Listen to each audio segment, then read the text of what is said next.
নমস্কার বন্ধুরা, কেমন আছেন? আজকের রেসিপি আছে দুধ পটল। একভাবে ফুলকপি খেয়ে আর ভালো লাগছিল না, তো বাজারে পটল পেলাম।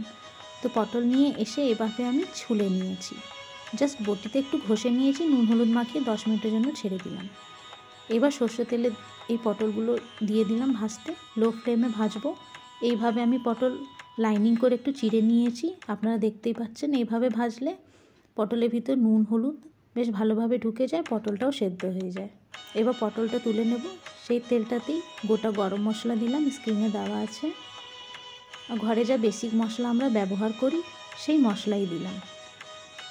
এবার মশলা ভালোভাবে কষিয়ে নেব, কাঁচা গন্ধটা যেন একেবারে চলে যায়।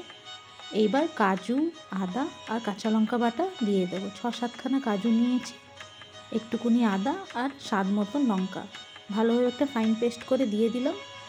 এবার মশলার সাথে এই পেস্টটাও ভালোভাবে একটু কষিয়ে নেবো। আপনারা যদি একটু ঝাল বেশি খান তো আর 2-3টা লঙ্কা দিয়ে দেবেন।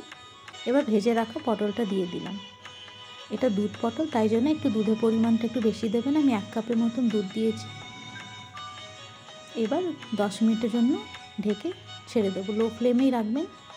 এবার আমাদের দুধ পটল একেবারে রেডি হয়ে গেছে। একটু গরম মশলা, যদি একটু মিষ্টি খান তো একটু সামান্য চিনি দেবেন। আমাদের এই দুধ পটল তরকারি একেবারে রেডি।